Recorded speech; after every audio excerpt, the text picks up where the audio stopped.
الحمد لله نحمده ونستعينه ونستغفره ونؤمن به ونتوكل عليه ونعوذ بالله من شرور أنفسنا ومن سيئات أعمالنا من يهده الله فلا مضل له ومن يضلل فلا هادي له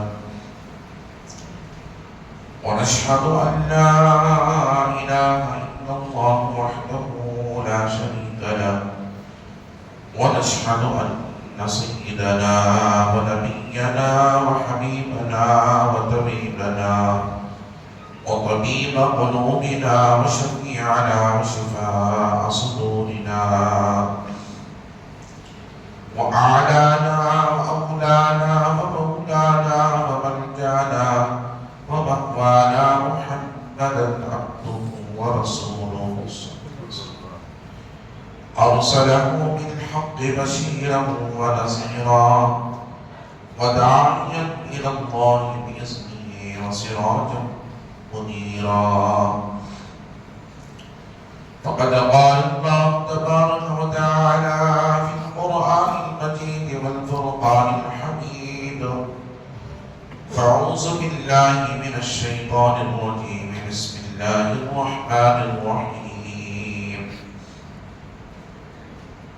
شهر رمضان الذي أنزل فيه القرآن هدى للناس وبينات من الهدى والفرقان فمن شهد منكم الشهر فليصم ومن كان مريضا أو على سفر فعدة من أيام أخر يريد الله بكم اليسر ولا يريد بكم العسر ولتكملوا العدة ولتكبروا الله على ما هداكم ولعلكم تشكرون وقال الله تبارك وتعالى وأقيموا الصلاة وآتوا الزكاة وأطيعوا الرسول لعلكم ترحمون صدق الله رسوله النبي الأمين البدير الكريم ونحن على ذلك لمن الشاهدين والشاكرين والحمد لله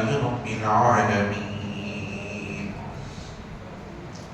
من دعنا ربنا مصباح محمدا أيده بأيده أيدنا بأحمد أرسله مبشرا أرسله ممجدا صلوا عليه دائما صلوا عليه سرمدا اللهم صل وسلم صلاة كاملة وسلم صلاة دائمة نسیان سے کبھی ہم نے کنارہ نہ کیا پر تو نے دل آزردہ ہمارا نہ کیا ہم نے تو جہنم کی بہت کی تجویز لیکن دل رحمت نے گوارا نہ کیا ایک رمضان دنیا میں کیا آ گیا عرش کی نعمتیں فرش پر آ گئی وہ جبینیں جو سختوں سے محروم تھیں بارگاہ الہی میں خم ہو گئی درس قرآن اگر ہم نے بلایا ہوتا یہ زمانے نہ زمانے نے دکھایا ہوتا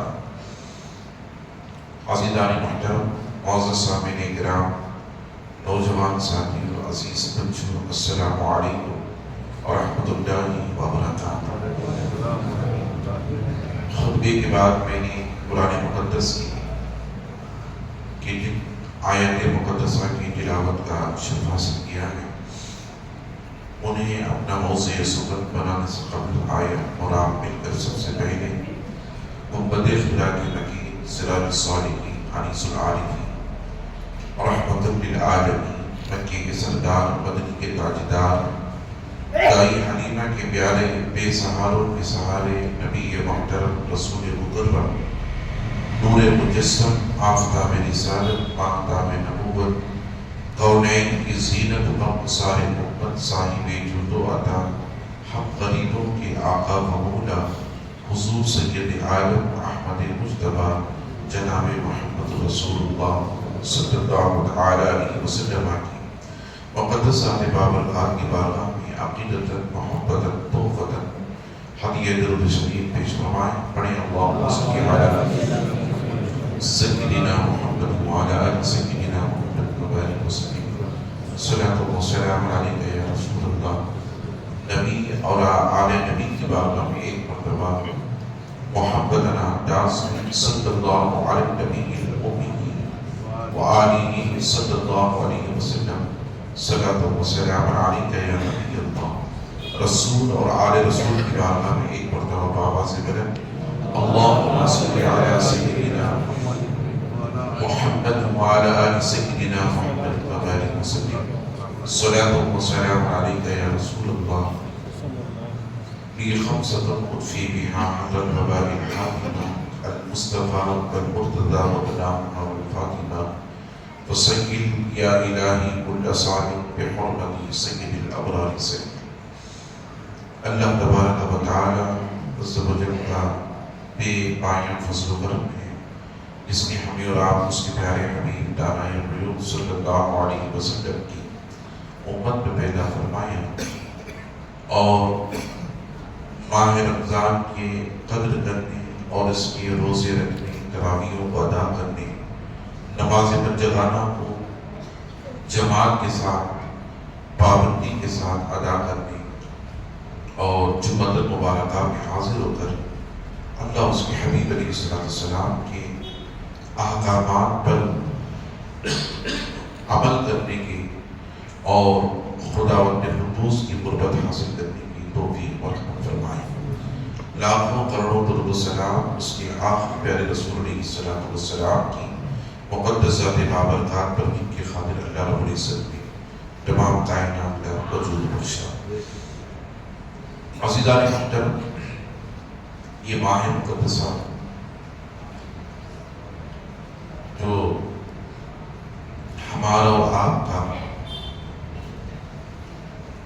اسے رمضان مبارک کہتے ہیں، اس ماہ کے پہلے عشرے کے گزرتے ہوئے پھر دوسرے عشرے میں داخل ہوتے ہوئے پھر تیسرے عشرے کا انتظار کرتے ہوئے ہم اور آپ اللہ اور اس کے حبیب علیہ السلام کے توسط سے موجود ہیں. آقا علیہ السلام نے فرمایا اللہ رب العزت نے ماہ صیام کے 3 حصے فرمائے. ایک حصہ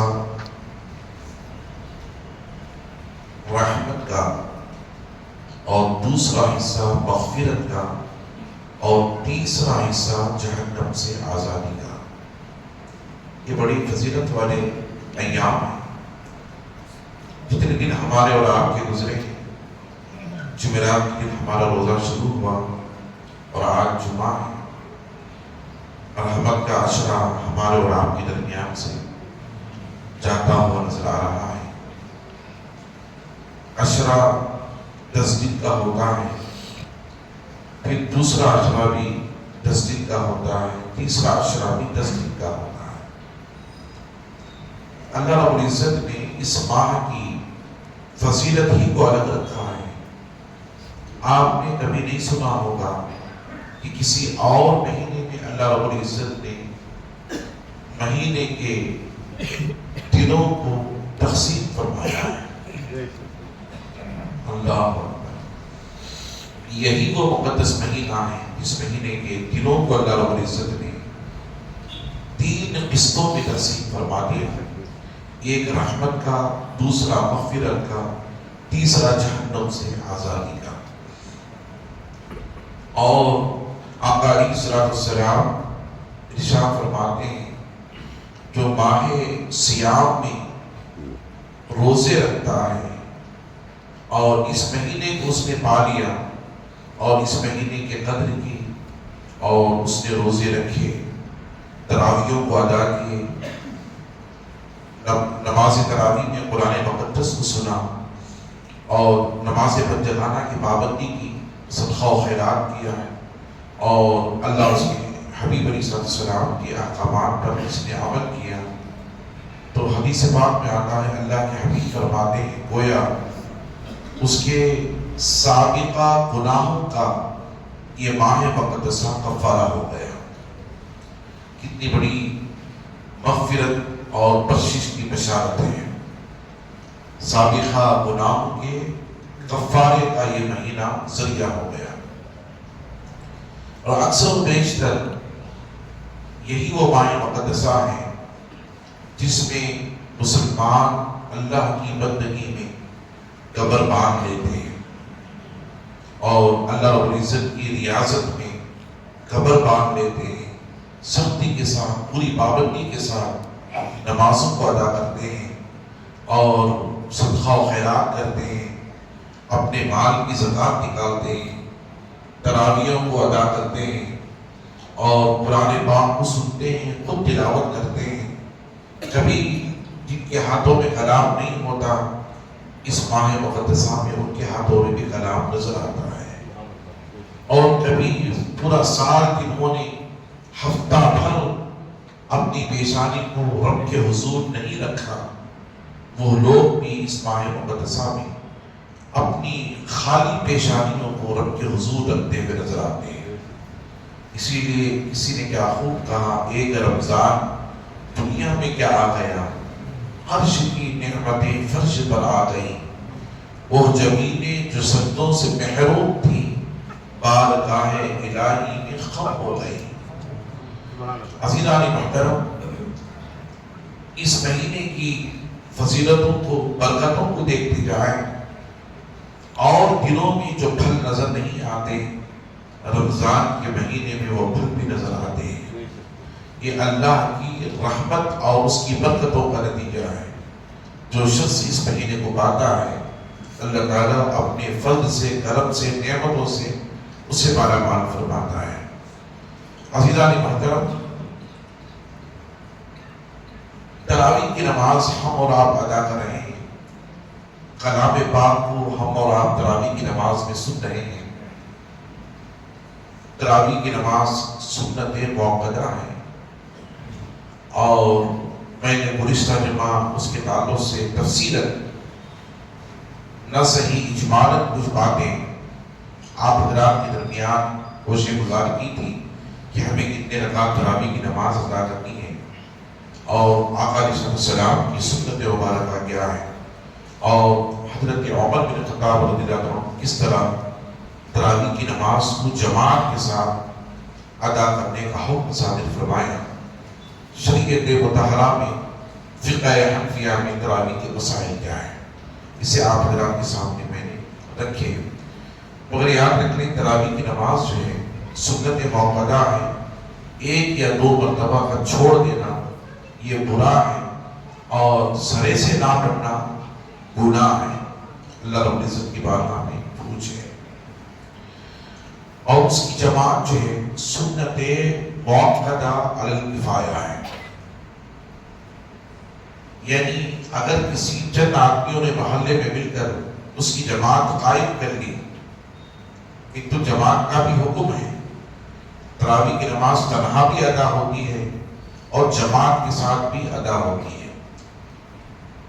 اب جماعت کے ساتھ ادا کرنا اصطلاح شرعیہ میں فقہاء کرام فرماتے ہیں تراویح کی نماز سنت موقدہ علی الکفایہ ہے، اس کی جماعت کرنا۔ اگر چند آدمی مل کر کے تراویح کی نماز کو قائم کر دیا، جماعت کے ساتھ پڑھ لیا، تو سارے محلے والے بدو سما ہو گئے، اور اگر کسی نے بھی جماعت قائم نہیں کی مسجد میں، تو سارے کے سارے لوگ گرفت میں آ گئے، پکڑ میں آ گئے۔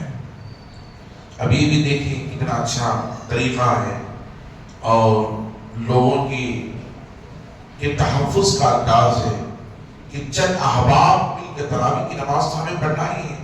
بہت سے لوگ کاروبار میں ہوتے ہیں، تجارتوں میں ہوتے ہیں، بہت سے لوگ سفر میں ہوتے ہیں، بہت سے لوگ اپنے ضروریات شرعیہ کے تحت جو ہے وہ جماعت میں شامل نہیں ہو سکتے، مگر وہ جن کی دلوں میں خوف خدا ہوتا ہے، ماہ رمضان کی خشیت اور ماہ رمضان کی محبت ہوتی ہے، وہ لوگ تراویح کی نماز نہیں چھوڑتے، بلکہ وہ جہاں بھی رہتے ہیں عشاء کی نماز کے فوراً بعد وہ تراویح کی نماز کو ادا کر لیتے ہیں، اور رات میں کبھی بھی اپنے کاموں سے فارغ ہو کر کے، دکانوں سے، تجارتوں سے، کاروبار سے، بزنس سے فارغ ہو کر آ کر اپنے گھروں میں ہو فرض نماز ادا کرنے کے بعد تراویح کی نماز کو 20 رکعت ادا کر لیتے ہیں، جن کی دلوں میں محبت ہے، جو اس لیے کہ اس ماہ میں 2 عظیم عبادتیں ہیں، ایک روزہ ہے اور دوسرا تراویح کی نماز ہے۔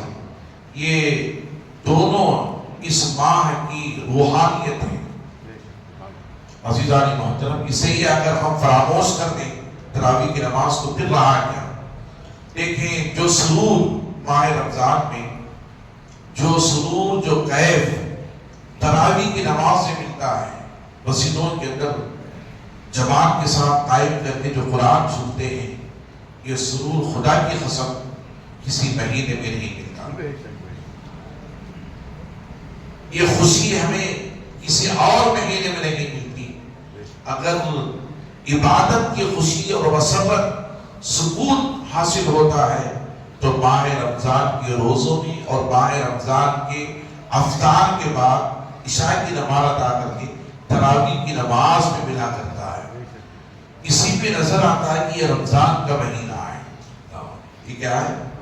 رمضان کا مہینہ ہے۔ اس مہینے میں اللہ رب العزت نے فرمایا شہر رمضان الذی انزل فیہ القرآن، رمضان کا وہ مہینہ جس میں اللہ نے قرآن کو نازل فرمایا، جس میں اللہ نے قرآن کو نازل فرمایا۔ عزیزان محترم، یہی وہ مہینہ ہے جس مہینے میں لوگ اپنے مال کی زکوٰۃ ادا کرتے ہیں، اپنے مال کی زکوٰۃ ادا کرتے ہیں۔ اب مال کی زکوٰۃ کی فرضیت کا حکم شریعت مطہرہ میں فقہاء کرام نے بیان فرمایا۔ جس بندے مومن کے پاس 7.5 تولے سونا، ذہن میں رکھیں، جس بندے مومن کے پاس 7.5 تولے سونا، جس کی مقدار جو ہے غالباً 80 پر 6 گرام سونا ہے، 86 گرام سونا، جن کے پاس ہو یا اس سونے کی رقم ان کے پاس ہو اور اس کے اوپر 1 سال گزر جائے، 1 سال گزر جائے، جیسے ہی سمجھیں 7.5 تولے سونا کسی کے پاس آ گیا، یہ اتنا مال ان کے پاس آ گیا، یا اس سے زائد جتنا بھی ہوتا ہے، کم از کم شریعت مطالعہ میں 7.5 تولے سونے کی قیمت رکھی ہے۔ سونا ہو یا اتنا پیسہ ہو، یا 52.5 تولے چاندی ہو، یا اتنا پیسہ ہو، یا اتنا پیسہ کہ آدھا سونا ہے، پھر اس کے بعد آدھے سونے کی رقم ہے، یا آدھی 52.5 تولے چاندی میں آدھا سونا ہے، آدھی چاندی ہے، پھر یا اتنی اس کے مقدار کے مطابق رقم آپ کے پاس ہے، اور اس کے ملنے کے بعد، اس کے حاصل ہونے کے بعد فوراً زکوٰۃ فرض نہیں ہوتی ہے۔ اللہ کا کرم دیکھیں، اس کا فضل دیکھیں، اللہ رب العزت جو ہے اپنے کلام بلاغت میں بھی زکوٰۃ کی فرضیت کا حکم صادر فرمایا۔ آقا علیہ السلام ارشاد فرماتے ہیں، حدیث پاک میں آتا ہے، 1 سال کے گزر جانے کے بعد اس مال پر زکوٰۃ فرض ہوتی ہے۔ بہت سے لوگ سمجھتے ہیں کہ 7.5 تولے سونے کے بعد جتنا بھی مال ہوتا ہے یا پیسہ ہوتا ہے اس پر زکوٰۃ فرض نہیں ہے، بلکہ 7.5 تولے ہی پر زکوٰۃ فرض ہے۔ یہ ہماری غلط فہمی ہے۔ عزیزان محترم، کم از کم شریعت نے مقدار قائم کر دی ہے، وہ مقدار 7.5 تولے سونا یا 52.5 تولے چاندی یا اتنی رقم جن کے پاس ہو، اس کے بعد جتنا بھی مال ہوتا ہے اور جتنا بھی پیسہ ہوتا ہے اس کے اوپر زکوٰۃ 1 سال کے بعد فرض ہو جاتی ہے۔ عزیزان محترم، اب اس کی فرضیت کا جو حکم ہے زکوٰۃ کی، اسے ہمیں سمجھنا ہے۔ بہت سے لوگوں کے پاس رجب میں مال آ جاتا ہے، اس بات کو ذہن میں رکھیں، شعبان میں مال آ جاتا ہے، پھر 1 سال گزرنے کے بعد دوسرے سال کے رجب میں ان پر اس مال کی زکوٰۃ فرض ہو جاتی ہے۔ اور ہم نکالتے کب ہیں؟ ہم رمضان میں نکالتے ہیں۔ ہم کب نکالتے ہیں؟ رمضان میں نکالتے ہیں۔ کیوں رمضان میں نکالتے ہیں؟ یہ نیت ہوتی ہے رمضان میں اگر ہم مال کی زکات نکالیں گے تو اللہ تعالیٰ اس میں دگنا ثواب عطا فرمائے گا، بے حساب اللہ تعالیٰ ہمیں اس کا اجر عطا فرمائے گا۔ اس لیے ہم رمضان کے انتظار میں رہتے ہیں، ورنہ اس کی فرضیت کا حکم جو ہے پہلے ہی لاگو ہو چکا ہوتا ہے۔ اس بات کو اچھی طرح ذہن میں رکھیں۔ اور دوسرا جو ہے مال کی زکات ہمیں کسے نہیں دینی ہے، مال کی زکات ہمیں کسے نہیں دینی ہے، اور کس کو دینا جائز ہے اور کن کو دینا جائز نہیں ہے۔ سب سے پہلے یاد رکھ لیں، مال کی زکات اور فدرہ جو ہے اللہ کے گھروں کو نہیں دیا جا سکتا۔ اس بات کو ذہن میں رکھیں، مسجدوں کو زکات اور فدرہ نہیں دیا جا سکتا، شریعت مطہرہ میں منع ہے۔ اور دوسرا، سیدوں کو، سادات اکرام کو، جو نبی کی آل ہے، جو ہاشمی سید ہیں، ان کو زکات نہیں دی جاتی، سادات اکرام کو زکات نہیں دی جاتی، چاہے وہ ایک سید ہو، دوسرا وہ اپنا سید بھائی ہو، تو سید اپنے بھائی سید کو زکات نہیں دے سکتا، سید اپنی بہن سیدہ کو زکات نہیں دے سکتا۔ اور دوسرا یہ، شریعت مطہرہ میں ماں باپ کو زکات نہیں دی جا سکتی۔ ماں باپ کے اوپر جتنے بھی ہوتے ہیں، ہمارے آبا و اجداد، دادا دادی، پھر ان کے والدین، پھر ان کے پردادا پردادی، ان کے اوپر جتنے بھی ہوتے ہیں، ان کو زکات نہیں دی جا سکتی۔ پھر ہماری اولادوں میں، ہماری جو اولاد ہوتی ہے، شوہر بیوی کو زکات نہیں دے سکتا، اور بیوی شوہر کو زکات نہیں دے سکتی، اور اپنی اولادوں میں سے بیٹا بیٹی، پھر ان کے نواسے نواسیاں، پھر جو پوترے پوتریاں، ان کے نیچے جتنی بھی اولادیں ہوتی ہیں، اپنی جو نسل ہوتی ہے، اصل اور نسل یاد رکھیں، ایک اوپر والی نسل ہوتی ہے، اصل ہوتی ہے، پھر نیچے والی نسل ہوتی ہے، ان کو زکات دینا اللہ کے حبیب نے منع فرمایا۔ یاد رکھیں، اس بات کو ذہن میں رکھیں۔ اور دوسرا یہ کہ زکات ہمیں کسے دینی، اب سمجھ میں آ گیا آپ حضرات کے کہ زکات ہمیں کسے دینی ہے شریعت مطہرہ میں، اور جن کو زکات ہمیں دینی ہے، یاد رکھ لیں، سب سے پہلا حکم شریعت مطہرہ میں آقا علیہ السلام نے اپنے رشتہ داروں کا رکھا ہے، اپنے رشتہ داروں کا رکھا ہے۔ یعنی ایک بھائی اپنے بھائی کو زکات دے سکتا ہے، پھر ان کے بچوں کو زکات دے سکتا ہے، ایک بھائی اپنی بہن کو زکات دے سکتا ہے، پھر ان کے بچوں کو زکات دے سکتا ہے، پھر ایک بھائی ایک بہن اپنے بھائی کو زکات دے سکتی ہے، پھر ان کے بچوں کو دے سکتی ہے، پھر جو ہے ایک بہن کو اپنا بھائی زکات دے سکتا ہے۔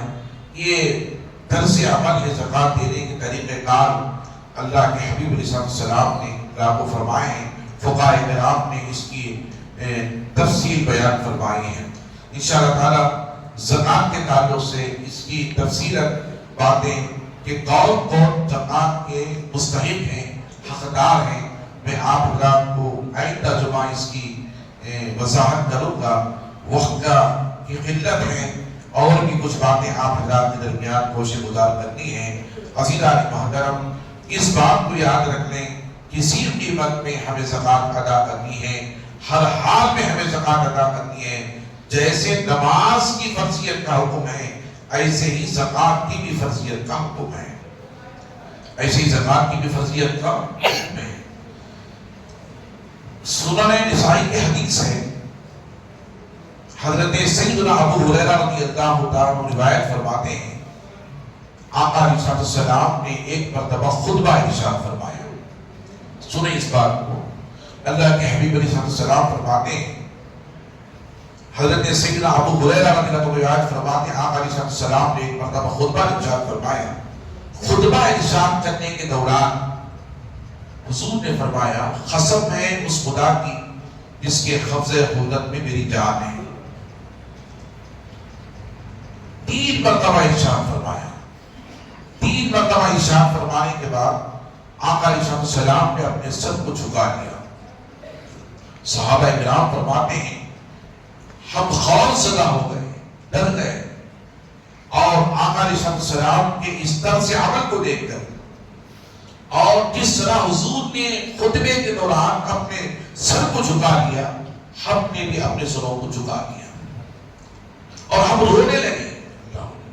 صحابہ کرام فرماتے ہیں کہ ہم رونے لگے، اور ہمیں اس بات کا علم نہیں تھا کہ حضور نے 3 مرتبہ خطبے میں قسم کیوں کھائی ہے، اس بات کا علم نہیں تھا۔ پھر جیسے حضور علیہ السلام نے خاموش رہ کر سر کو جھکا لیا تھا، پھر سر کو اٹھایا تو ہم نے خطبہ ارشاد فرمایا تو ہم سمجھ گئے کہ حضور سر کو اٹھا لیے۔ ہم نے اٹھایا تو دیکھا حضور کے چہرے پر خوشی کے آثار تھے۔ دوران خطبہ حضور کے چہرے پر خوشی کے آثار تھے۔ اللہ حضرت ابو ہریرہ فرماتے ہیں آقا علیہ السلام نے فرمایا، اے لوگو، اگر تم میں سے کوئی 5 وقتہ نمازوں کو پابندی کے ساتھ ادا کرے اور ماہ رمضان کے روزے رکھے اور اپنی مال کی زکات ادا کرے اور گناہ کبیرہ سے اپنے آپ کی حفاظت کرے، تو اللہ تبارک و تعالی عز و جل اس بندہ مومن کے لیے جنت کے دروازے کھول دیتا ہے۔ جنت کے دروازے کھول دیتا ہے۔ اللہ اکبر۔ پھر آقا علیہ السلام فرماتے ہیں، پھر جنت کے دروازے کھولنے کے بعد اس بندے کو حکم دیا جاتا ہے کہ سلامتی کے ساتھ تم جنت میں داخل ہو جاؤ، سلامتی کے ساتھ جنت میں داخل ہو جاؤ۔ درود شریف پڑھیں، اللہم صلی علی سیدنا شفیعنا حبیبنا نبینا کریمنا مولانا محمد وبارک وسلم صلی اللہ علیہ صلاۃ و سلام علیک یا رسول اللہ صلی اللہ علیہ وسلم۔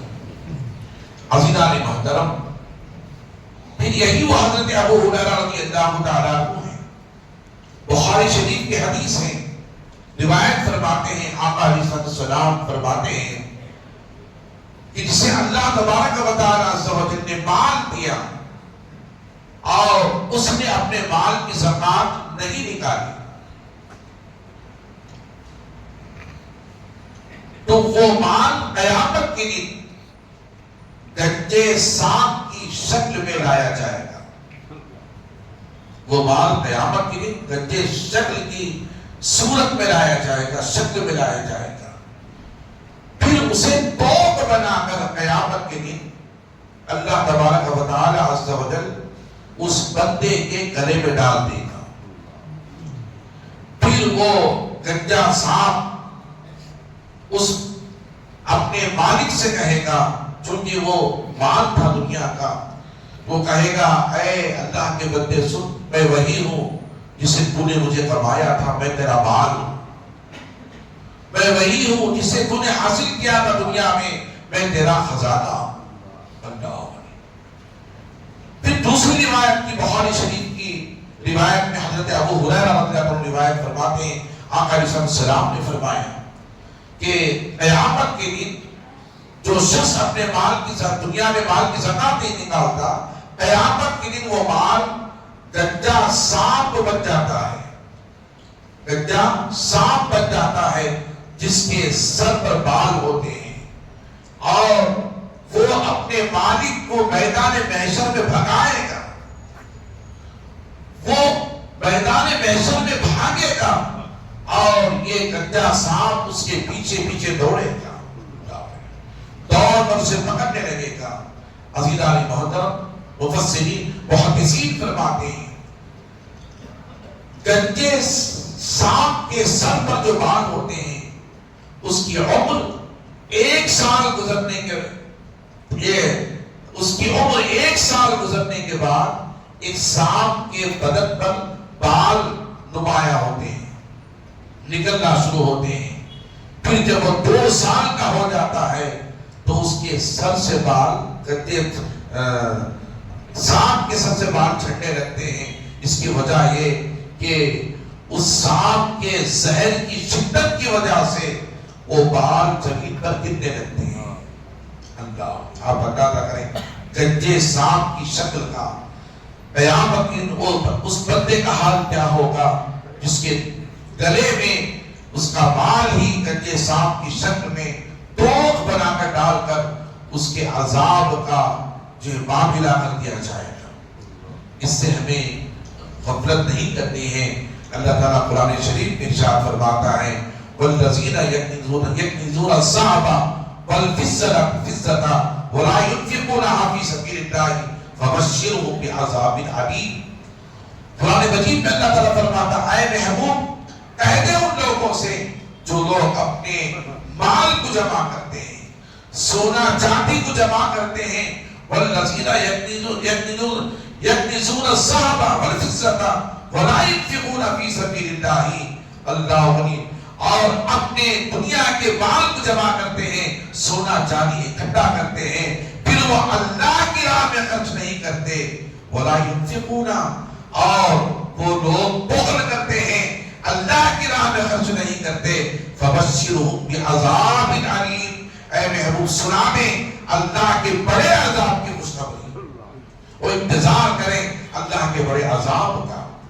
عزیزان محترم ہمارے یہاں ماحول یہ ہوتا ہے, ہم سوچتے ہیں کہ 1 کروڑ روپے میرے پاس ہیں, 1 کروڑ میں 2.5 لاکھ روپے مجھے نکالنا پڑے گا, 1 کروڑ میں 2.5 لاکھ روپے مجھے نکالنا پڑے گا, اور 1 لاکھ روپے میرے پاس ہیں, 1 لاکھ میں 2.5 روپے مجھے نکالنا پڑے گا. زکات کتنی فرض ہے جانتے ہیں؟ اللہ کے حبیب نے فرمایا اے مسلمانوں, اے ایمان والوں, اے میرے امت کے لوگوں, اے کلمہ پڑھنے والوں, اے اللہ کے رسول پر ایمان رکھنے والوں, تم پر زکات فرض کی گئی ہے. وَأَقِيمُوا الصَّلَاةَ وَآتُوا الزَّكَاةَ. اللہ فرماتا ہے کہ تم نماز قائم کرو, وَآتُوا الزَّكَاةَ زکات ادا کرو, وَأَطِيعُوا الرَّسُولَ. اللہ فرماتا ہے میرے رسول کی فرمانبرداری پہ لگ جاؤ. قرآن مجید کی سورہ نور کی آیت مبارکہ اللہ تبارک و تعالی فرماتا ہے وَأَقِيمُوا الصَّلَاةَ وَآتُوا الزَّكَاةَ وَأَطِيعُوا الرَّسُولَ لَعَلَّكُمْ تُرْحَمُونَ. اللہ فرماتا ہے اے لوگوں, اے میرے بندوں, تم پر نماز فرض کی گئی ہے, نماز کی پابندی کرو. تم پر زکات فرض کی گئی ہے, تم اپنے مال کی زکات ادا کرو. پھر میرے رسول کی فرمانبرداری میں لگ جاؤ. وَأَطِيعُوا الرَّسُولَ میرے رسول کی اطاعت میں لگ جاؤ. لَعَلَّكُمْ تُرْحَمُونَ.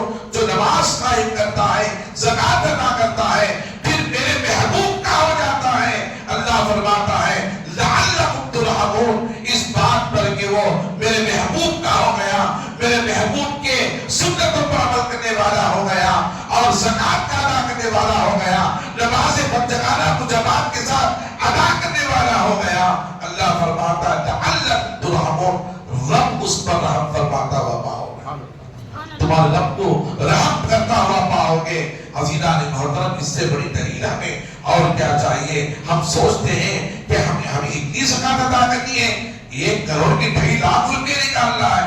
عزیزان محترم سنیں, ایک تو اللہ نے ہم پر یہ فضل فرمایا مال کے ملتے ہی فوراً زکات ہم پر فرض نہیں ہوتی, مال کے ملتے ہی فوراً زکات ہم پر فرض نہیں ہوتی, بلکہ مال کے ملنے کے بعد 1 سال کے گزرنے کے بعد اللہ اس مال پر اللہ تعالیٰ اس مال پر زکات فرض کرتا ہے. اور دوسرا یہ اللہ فرماتا ہے میرے بندے سن, تیرے پاس 100 روپیے ہیں, 100 روپیے ہیں, 100 روپیے میں سے تیرے پاس اپنے لیے 90 پر 7.5 روپیے اپنے اہل و عیال کے لیے, اپنے ماں باپ کے لیے رکھ لیں. اللہ سوچے ذرا زکات کی فرضیت کتنی ہے. 100 روپے کی مثال دے رہا ہوں, ورنہ 7.5 تولے سونا یا اس کی مال کے ساتھ زکات کی فرضیت کا حکم ہوتا ہے. میں مثال دینے کے لیے آپ کو سمجھا رہا ہوں. 1 لاکھ روپے کسی کے پاس ہے تو اللہ تعالیٰ فرماتا, اس کے حبیب فرماتے ہیں میرے بندے 1 لاکھ روپے میں 90 پر 7,500 روپے تو اپنے لیے, اپنے بیوی بچوں کے لیے, اہل و عیال کے لیے, اپنے ماں باپ کے لیے رکھ لے. میری خاطر صرف 3,000 روپے سال میں 1 مرتبہ. اللہ ولی 40واں حصہ اپنے مال کا 40واں حصہ زکات کی فرضیت کا حکم ہے. بندہ اگر یہ بھی نہ نکالے، مولا کائنات سے پوچھو۔ حضرت مولا علی فرماتے ہیں خدا کی قسم میری ساری زندگی میں کبھی مجھ پر زکات واجب ہی نہیں ہوئی، کبھی مجھ پر زکات واجب ہی نہیں، مال رکھنے کے لیے نہیں دیا جاتا ہے۔ یاد رکھ لیں سادات کرام اللہ ولی جن کی سخاوت کا ذکر اللہ نے قرآن میں فرمایا، جن کی سخاوت کا ذکر اللہ نے کلام میں فرمایا، جب مسلمانوں کے تحفظ کا وقت آتا ہے اور ان کے ہمدردی کا وقت آتا ہے اور ان کے خیر خواہی کا موقع آتا ہے، تو یہی وہ سادات ہیں جنہوں نے اپنے مال کو اپنے پاس نہیں رکھا۔ جب دین کے تحفظ کا موقع آتا ہے تو یہی وہ سادات ہیں کربلا کی سرزمین پر اپنی ساری قربانیاں دے کر بتا دیے کہ اے لوگوں سنو، ہم رسول اللہ کی وہ اولاد ہیں، جب مال کی بات آتی ہے تو ہم مال کو اپنے ٹھوکروں پر رکھتے ہیں، جب جانوں کی بات آتی ہے تو جان مصطفیٰ کی دین پر قربان کر دیا کرتے ہیں۔ حضیران محترم مولا کائنات فرماتے ہیں میری ساری زندگی میں کبھی مال کی زکات مجھ پر واجب ہی نہیں ہوئی۔ لوگوں نے پوچھا اے مولا کائنات خلیفۃ المسلمین یہ کیا بات ہے، کیا مال کی زکات آپ پر فرض نہیں ہے؟ یقیناً ہے، مگر کب فرض ہوتی ہے جبکہ مال کما کر کے اپنے پاس رکھوں تبھی تو ہوتی ہے۔ جو کچھ کماتا ہوں اسے میں خیرات کر دیتا ہوں، میں اپنے پاس رکھتا ہی نہیں ہوں۔ عزیزان محترم آپ اندازہ کریں تبھی تو سائل مدینہ پاک میں کسی اور کے دروازے پر نہیں جاتے تھے، مولا کائنات کے دروازے پر جایا کرتے تھے، سیدہ کائنات کے فاطمہ الزہرا کے دروازے پر جایا کرتے تھے، حسنین کریمین کے دروازوں پر جایا کرتے تھے، دستک دیتے، حتیٰ کہ مولا کائنات نے اپنی زیارت کر کے لوگوں کو سخاوت کی ہے، اپنا مال رکھ کر کے لوگوں کو سخاوت کی ہے۔ یہ اہل بیت اطہار کے گھرانے کا طرز عمل ہے۔ عزیزان محترم جب نبی کی آل کا یہ انداز طرز عمل ہے تو حضور کی محبت اپنی امت سے کتنی ہے اللہ ولی انسان سوچ بھی نہیں سکتا۔ درود شریف پر اللہم صلی علی سیدنا شفیعنا حبیبنا نبینا کریمنا مولانا محمد بن بارک وسلم صلی اللہ علیہ صلاۃ و سلام علیکہ یا رسول اللہ صلی اللہ علیہ وسلم۔ تو مال کی زکات کے پہلے حقدار اپنے گھر والے ہیں اور رشتہ دار ہیں، پھر اس کے بعد جو پڑوسی ہیں، پھر اس کے بعد جو ہے وہ غریب ہیں، جو مسکین ہیں، یتیم ہیں، مجبور ہیں، محتاج ہیں، بیوہ ہیں، یہ لوگ جو ہے اس زکات کے حقدار ہیں۔ اس کے ساتھ ساتھ یاد رکھ لیں وہ دینی ادارے جہاں قرآن کی تعلیم دی جاتی ہے، جہاں احادیث مبارکہ کی تعلیم دی جاتی ہے، جہاں حافظ قرآن بنایا جاتا ہے، جہاں عالم دین بنایا جاتا ہے۔ ایک حافظ قرآن اللہ کے حبیب فرماتے ہیں قیامت کے دن جو ہے وہ 40 لوگوں کی بخشش کرائے گا۔ ایک عالم دین کل قیامت کے دن جو ہے 400 لوگوں کی بخشش کرائے گا۔ عزیزان محترم وہ حافظ قرآن جو قرآن کو حفظ کرتا ہے، اپنے سینے میں بساتا ہے، شعر رمضان الذی انزل فیہ القرآن ھدی للناس وبینات من الھدی والفرقان فمن شہد منکم الشہر فلیصم۔ اللہ فرماتا ہے میں نے اس قرآن کو لوح محفوظ سے زمین دنیا پر ماہ رمضان کے مہینے میں نازل فرمایا۔ عزیزان محترم میں آپ حضرات کو عرض کرتا چلوں وہ حافظ قرآن جس کے سینے میں قرآن ہوتا ہے وہ حفظ کرتا ہے، مدرسے میں رہ کر کے وہ خود کے پیسے سے حافظ قرآن نہیں بنتا۔ غریب بچے ہوتے ہیں، یتیم ہوتے ہیں، نادار ہوتے ہیں، مفلس و محتاج ہوتے ہیں، یہ آ کر حافظ قرآن بنتے ہیں۔ جتنے لوگ ان کے حافظ بننے میں تعین کرتے ہیں، مدرسے کی خدمت کرتے ہیں، دامے درمے سکنے اعتبار سے اللہ غنی فقہائے کرام فرماتے ہیں وہ بچہ مدرسے میں لوگوں کے تعاون سے، لوگوں کی امداد سے، لوگوں کے پیسے سے، ہمدردی سے حافظ قرآن بنتا ہے۔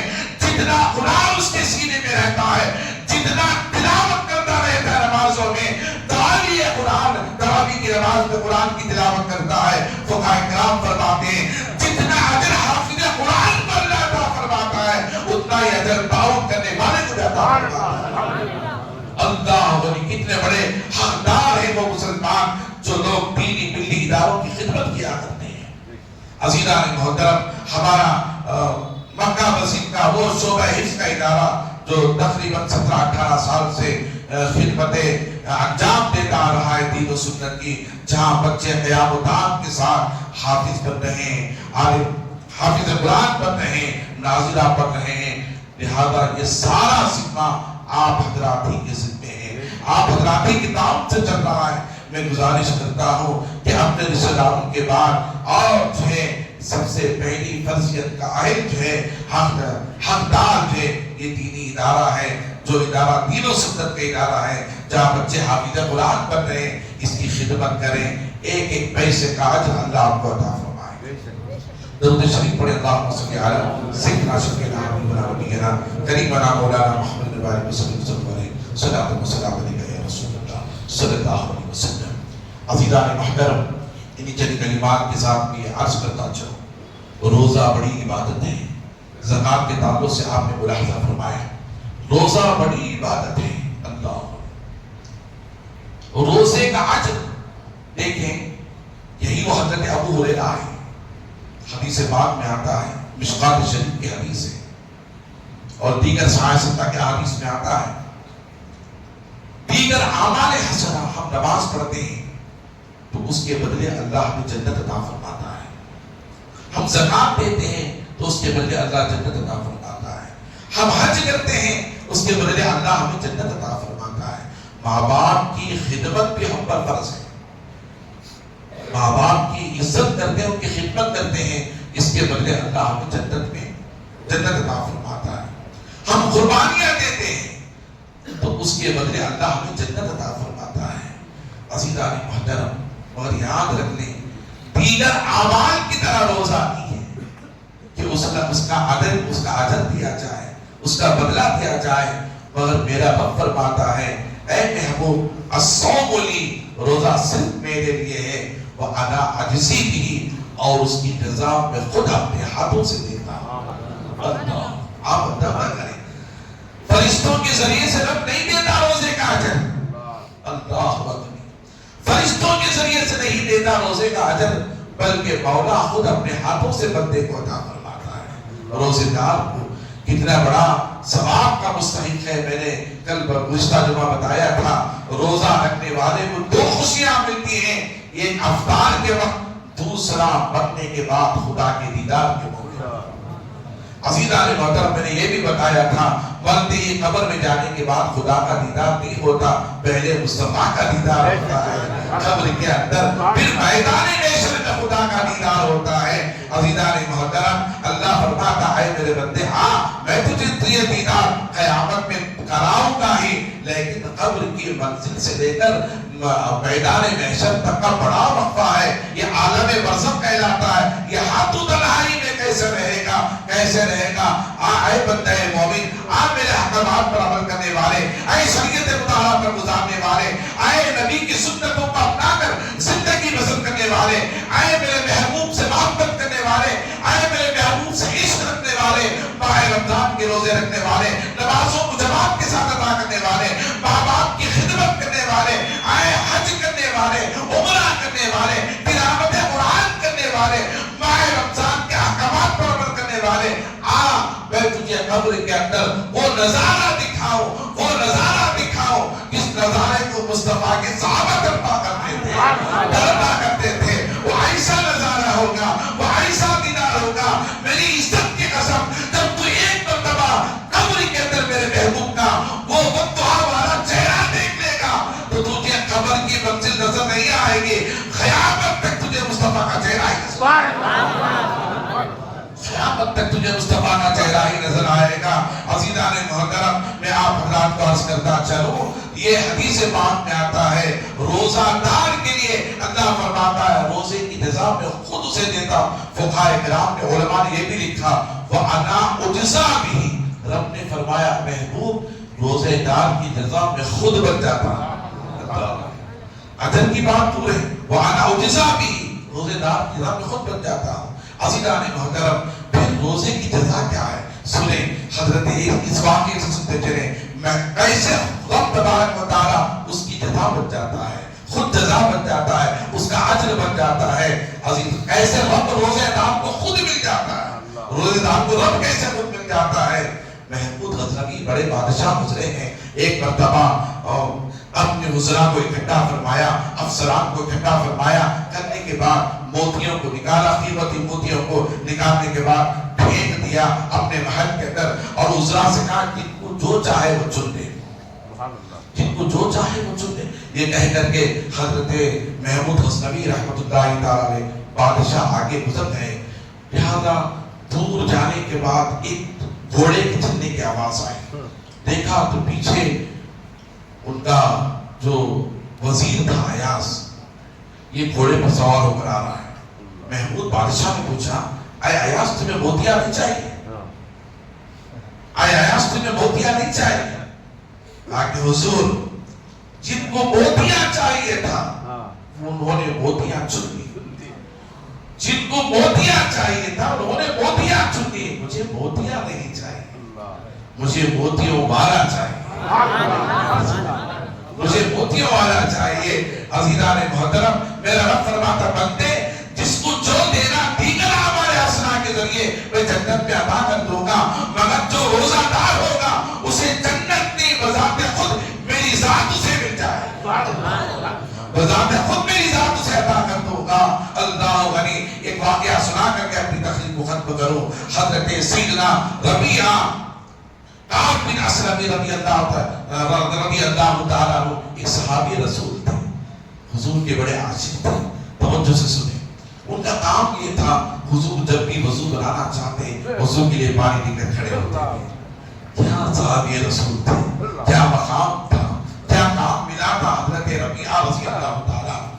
اللہ جب بھی حضور کو وضو کی ضرورت ہوتی لوٹا لے کر پانی کا کھڑے ہو جاتے، حضور کو وضو کراتے ہیں۔ یہ ربیعہ رضی اللہ عنہ کا کام تھا۔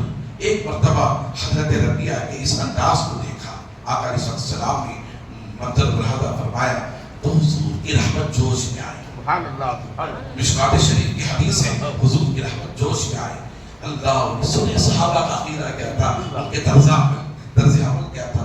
حضور نے جیسے حضرت ربیعہ کے انداز کو دیکھا پانی ڈالنے کے تو حضور کی رحمت جوش میں آئی۔ کہا سب ربیعہ تو اے ربیعہ کیا مانگتا ہے؟ اللہ کہتے سبحان سر ربیعہ تو اے ربیعہ کیا مانگتا ہے؟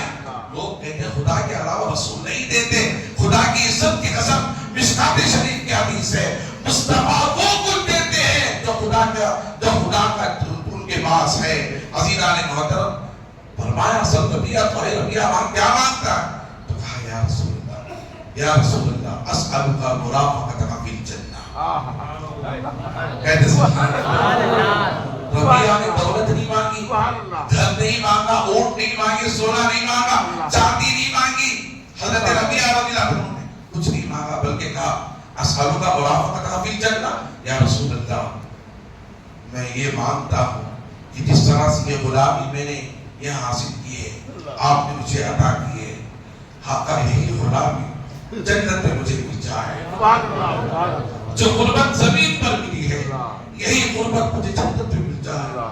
حضور نے فرمایا اور غیر ذالک اس کے علاوہ بھی کچھ مانگنا چاہتا ہے تو مانگ، اس کے علاوہ بھی کچھ مانگنا چاہتا ہے تو مانگ۔ تو کہا یا رسول اللہ تجھ سے تجھی کو مانگ کر مانگ لی ساری کائنات، تجھ سے تجھی کو مانگ کر مانگ لی ساری کائنات۔ یا رسول اللہ مجھ سا کوئی گدا نہیں، تجھ سا کوئی سخی نہیں، مجھ سا کوئی گدا نہیں، تجھ سا کوئی سخی نہیں۔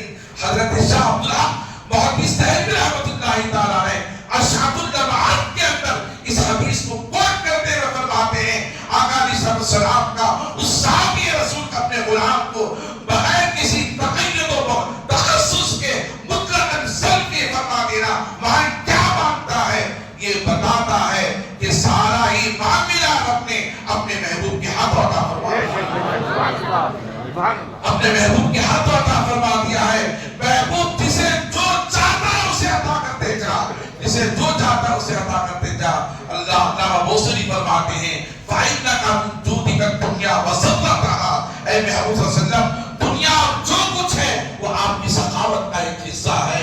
اور پھر فرماتے وَمِنْ عُلُومِكَ لَوْحِكَ وَمِنْ عُلُومِ فِي اللَّوْحِ الْقَلَمِ العلم والقلم، پھر فرماتے ہیں یا رسول اللہ لوح و قلم میں جو کچھ علم ہے وہ آپ ہی کے علوم کا ایک حصہ ہے، وہ آپ ہی کے علوم کا ایک حصہ ہے۔ عزیزان محترم، یہ چند کلمات پر اپنی تقریر ختم کرتے ہوئے خدا کی بارگاہ میں دعا ہو، اللہ تعالیٰ مجھے اور آپ کو نیکی کی توفیق عطا فرمائے، اللہ تعالیٰ ہمیں اللہ کے رسول کی محبت نصیب فرمائے، قرآن مجید احادیث کریمہ کی تعلیمات پر اللہ ہمیں عمل کی توفیق عطا فرمائے۔ جو عقیدہ صحابہ کا تھا وہی عقیدہ اللہ ہمیں بھی نصیب فرمائے، اور جو محبت صحابہ سے، صحابہ کی نبی سے تھی، الفت تھی، وہی محبت الفت اللہ ہمیں بھی نصیب فرمائے، اللہ ان کی محبت ان کے ذرات میں نصیب فرمائے۔ اللہ کی حضور دعا ہے جتنے بھی یہاں بیٹھے ہیں اللہ سب کی زندگیوں کی حفاظت فرمائے، تمام امت مسلمہ کی حفاظت فرمائے۔ ایک بات عرض کرتا چلوں وہ یہ کہ سننے میں آیا ہے لوگ بچوں کو اغوا کر رہے ہیں، لہذا اپنے بچوں کی حفاظت کریں، اسکولوں کو جاتے ہوئے، دیگر کاموں کو جاتے ہوئے اپنے بچوں کو تنہا نہ چھوڑیں۔ بہت سے بچے اغوا کر دیے گئے ہیں، لہذا اپنے بچوں کی حفاظت کریں۔ کل ایک ہمارے مسجد کے مصلی مجھے یہ بات بتا رہے تھے، اچھی بات انہوں نے بتائی، اللہ تعالیٰ ان کے اوپر مدراسی عطا فرمائے اور اللہ تمام امت مسلمہ کو خیر سے مالا مال فرمائے۔ وآخر دعوانا الحمدللہ رب العالمین، سنت عطا فرمائے۔